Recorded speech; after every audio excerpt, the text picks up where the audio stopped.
great book.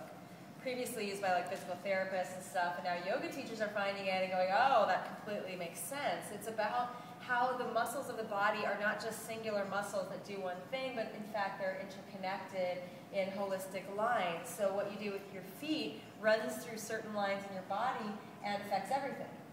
And in fact, the deep core line, or the deep front line, is your deepest source of core support. That's what stabilizes your skeleton deep inside your body. What's awesome about the deep core line is that it's behind all the abdominal organs. It's behind the abdominal sac. It's behind every abdominal sheet. So if you've just had a baby or if you're pregnant, you can get behind all of that. If you've got digestive issues, you can get behind and literally get back behind yourself and find that source of stability from deeper inside. And it's more subtle, so it's not going to be this kind of loud, like grippy, hugging in, kind of compressive abdominal situation. We do want to tone our abdominal muscles, and they naturally tone as you're doing some of this work. But what we don't want is for them to take over for the deeper core muscles. When we try to take over with the abdominal muscles, we go like this. We hug in, we get dense, we get heavy, and we go downward, and we actually start to compress the spine. We start to undo the lumbar curve a little bit or a lot, depending on what we're doing. Did I say the breath can't work? So I want you just to firm your abdominals, even if you sit up straight. So if you sit up straight and you firm them, you're doing a lot of transverse abdominis, I would say, and the transverse actually is a girdle-like muscle that runs from the sides to the linea alba here. And some women who've been pregnant have that line a little bit separated or pulling apart. So the fibers of the transverse actually go like this. That's how they fire. So you're going to pull yourself farther apart. And you're going to kind of girdle yourself in like this. You can feel it, right? So are you still holding it? Awesome. Now try to breathe. And try to move. You know, then do rectus abdominis, like curl yourself in. Now, I'm not saying we don't ever work these. I'm saying if we hold the poses from our outer abdominal muscles like this. Try to breathe now.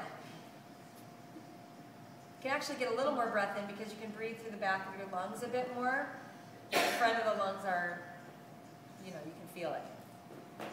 Oh, maybe like it would be a fun and try to move, right? You're just like you're like a boxer down there. So if we sit up straight and we let the abdominal muscles and the back body be resilient for breath, so that as we inhale it expands, and look how you can expand on the inhale and be a little bit more resilient on the outer body, but still not collapse the spine. What's holding you right now is in part quadratus lumborum in the back, a little bit deeper to the spine from the back of the hips to the back of your rib cage, but also and primarily psoas along the sides of your low back spine. We'll talk a lot about psoas, and we're going to actually get in there before we start moving and find it with each other, because it's just so much easier to just be like, that's where my psoas is. Then we're going to move from it for the next 4 hours of class, really. So what you feel the difference, that you can sit up tall and you're stabilized, but now you're actually able to bring the flow back into this abdominal area. Does that feel good to you, right? What's the flow? When I'm talking about the flow, oh, we're all about the flow in yoga, right? Like, go with the flow, be open to your flow. What is it we're trying to stay open to? What are we flowing? Life force. Life force. What's that? I want to know what that is. I'm from Iowa. What is it? Like, Breath. Okay, so breath, right? Because now we've obviously seen that we can, when we soften a little bit more than that, we can breathe. So oxygen moves in, which is healing for our system and our tissues. What else can flow now? Energy. So I translate energy to the actual electricity that runs through our nerves.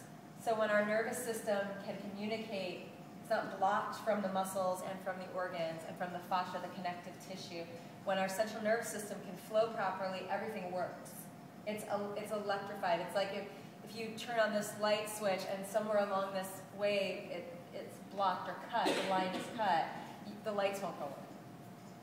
And if that light is like your bladder, right, or your stomach, or your small intestine, something's blocking it, it doesn't work as well. And sometimes it doesn't work at all. And that's not great, like these muscles. So when we're bound, well, let's just say, what else is flow? Flow. Just movement. Being able to